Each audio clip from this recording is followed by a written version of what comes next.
Baik, pada sore hari ini Anissa akan mempresentasikan materi pada modul 5 tentang bahasa proposal penelitian dan bahasa proposal kegiatan. Nah, kita ikuti bersama, simak bersama seperti apa formulasi bahasa yang digunakan pada proposal penelitian dan proposal kegiatan. Disilakan Anissa.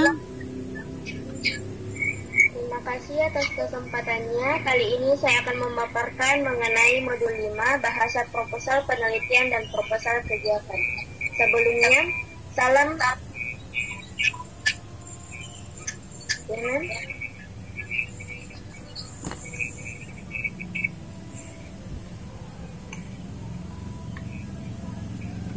proposal. Pengantarnya, proposal pada dasarnya merupakan sebuah usulan, rencana atau tawaran. Menurut Kamus Besar Bahasa Indonesia, proposal merupakan rencana yang dituangkan dalam bentuk rancangan kerja. Formulasi bahasa. Bahasa proposal menggunakan modalitas akan. Kata yang setaraf dengan kata akan adalah kata ingin, tetapi kedua kata itu berbeda. Bahasa yang demikian menggambarkan bahwa penelitian atau kegiatan yang dimaksud belum dilaksanakan, tetapi direncanakan untuk dilaksanakan. Teks proposal. Yang pertama yaitu teks proposal penelitian.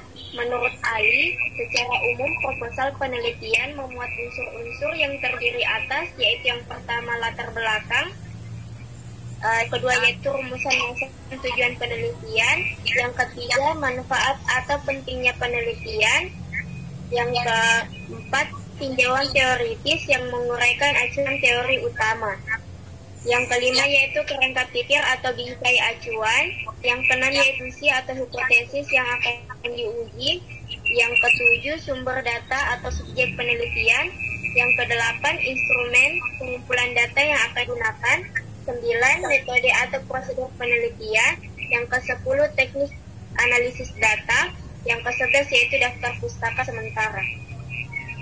Tahapan-tahapan itu dapat diringkas menjadi pendahuluan, landasan teori dan tinjauan pustaka, serta metodologi penelitian, daftar pustaka dan lampiran apabila ada. Yang pertama yaitu pendahuluan. Tahapan pendahuluan pada proposal penelitian mengandung unsur yaitu yang pertama latar penelitian, yang kedua rumusan masalah penelitian, yang ketiga tujuan penelitian, yang keempat ruang lingkup penelitian dan hipotesis. Yang kedua yaitu landasan teori dan tinjauan pustaka. Landasan teori berfungsi untuk menyajikan ulasan teoritis dengan memformulasikan sintesis teori yang akan digunakan sebagai dasar masalah yang diteliti. Yang ketiga yaitu tinjauan pustaka yang berfungsi untuk menyajikan ulasan penelitian-penelitian yang telah dilakukan sebelumnya, yang kemudian dibandingkan dengan penelitian yang akan dilakukan ini. Tahapan landasan teori dan tinjauan pustaka digunakan genre mikro, ulasan, atau review. Yang ketiga yaitu metodologi penelitian. Tahapan metodologi penelitian menyajikan pendekatan metode dan teknik penelitian yang akan diterapkan, termasuk langkah-langkah yang akan ditempuh. Genre mikro yang digunakan yaitu deskripsi, laporan, dan prosedur. Yang keempat yaitu daftar pustaka. Daftar pustaka merupakan kelengkapan yang sangat penting dalam teks proposal. Model penulisan daftar pustaka yang diikuti secara internasional pada umumnya adalah sistem APA atau American Physical Association atau sistem HAPA. Tetapi penerbit buku atau jurnal sering mempunyai sistem sendiri meskipun biasanya merupakan hasil modifikasi dari kedua sistem tersebut. Ini adalah contoh penulisan daftar pustaka, mungkin teman-teman bisa melihatnya. Yang pertama yaitu penulisan daftar pustaka sumber buku, yang kedua yaitu penulisan daftar pustaka sumber artikel atau jurnal. Ini adalah struktur teks dan hubungan genre pada teks proposal penelitian. Mungkin teman-teman bisa membaca. Selanjutnya yaitu teks proposal kegiatan yang berisi pertama pendahuluan, yang kedua yaitu tata laksana kegiatan, yang ketiga yaitu penutup. Yang pertama, pendahuluan.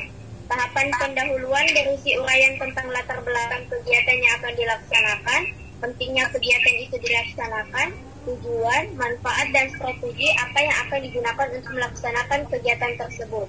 Genre mikro yang digunakan adalah eksposisi dan deskripsi. Yang kedua yaitu tata laksana kegiatan. Tata laksana kegiatan adalah tahapan yang menyajikan strategi yang akan dilakukan dalam melaksanakan kegiatan, termasuk langkah-langkah yang akan ditempuh. Pada tahapan ini mencakup pelaksanaan tujuan, waktu dan tempat, serta strategi pelaksanaan. Tahapan ini dinyatakan dengan genre mikro deskripsi. Yang ketiga yaitu penutup. Tahapan penutup digunakan untuk menyampaikan harapan agar setelah diusulkan proposal kegiatan itu diterima dan menghasilkan sesuatu seperti yang direncanakan. Genre mikro yang digunakan yaitu deskripsi. Ini adalah struktur teks dan hubungan genre pada teks proposal kegiatan. Mungkin teman-teman membacanya. Contoh teks proposal penelitian. Di sini saya mengambil judul Analisis Kemampuan Berpikir Kreatif Matematis dalam Menyelesaikan Soal Persamaan Linear Satu Variabel ditinjau dari kemampuan awal siswa kelas 7 MTS Izzatul Ma'arif Tatina. Bab 1 pendahuluan. Ini adalah latar belakang. Mungkin teman-teman dapat membacanya. Yang kedua yaitu rumusan masalah. Rumusan masalahnya di sini yaitu bagaimana kemampuan berpikir kreatif matematis dalam menyelesaikan soal persamaan linear satu variabel ditinjau dari kemampuan awal siswa kelas 7 MTS Izzatul Ma'arif Tatina. Tujuan penelitiannya yaitu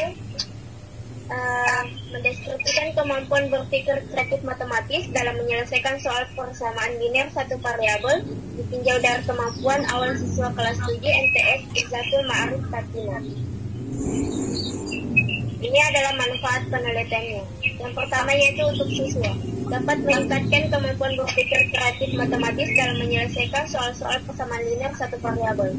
Yang kedua yaitu untuk guru, dapat dijadikan sebagai salah satu alternatif pemecahan masalah yang dihadapi guna meningkatkan kualitas pembelajaran matematika. Yang ketiga yaitu untuk sekolah. Hasil penelitian ini memberikan masukan yang membangun dalam rangka peningkatan kualitas pembelajaran. Yang keempat yaitu untuk peneliti, menambah wawasan peneliti mengenai kemampuan berpikir kreatif matematis dan kemudian dapat dijadikan ujian selanjutnya guna mengkaji masalah yang serupa dengan penelitian ini. Bab 2 kajian pustaka. Yang pertama itu kajian teori. Yang pertama hakikat matematika, mungkin teman-teman dapat membacanya. Yang kedua yaitu analisis kemampuan. Yang ketiga berpikir kreatif matematis. Yang keempat yaitu kemampuan awal siswa. Yang kelima yaitu persamaan linear satu variabel. Langkah-langkah penyelesaian sistem persamaan linear satu variabel, mungkin teman-teman dapat membacanya. Yang kedua yaitu penelitian relevan. Ini adalah kumpulan penelitian yang relevan dengan penelitian yang akan dilakukan. Mungkin teman-teman dapat membacanya juga. Yang ketiga yaitu kerangka berpikir.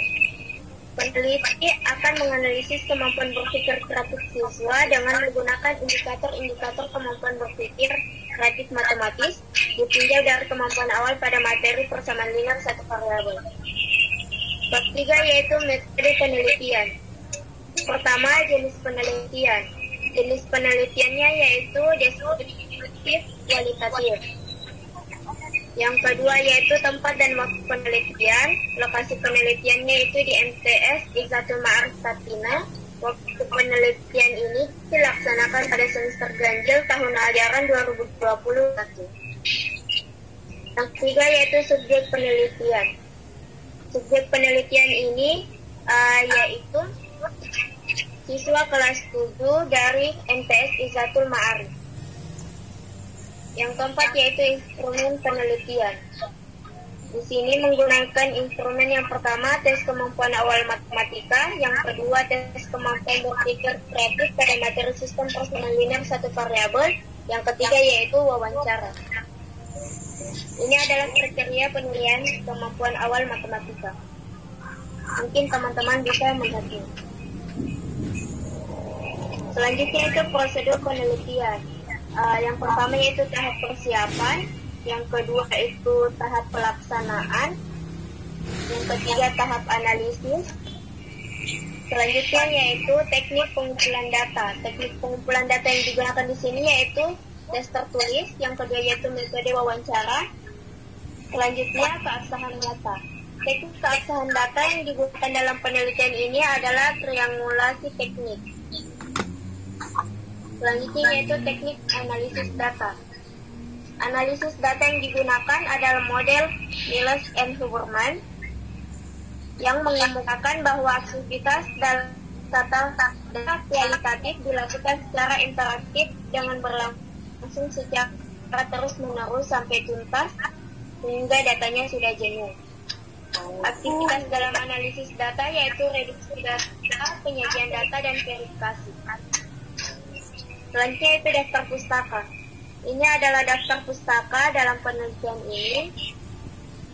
Mungkin teman-teman bisa melihatnya. Mungkin itu saja yang dapat saya sampaikan. Terima kasih atas kesempatannya. Saya kembalikan kepada Mei. Ya, terima kasih Anissa.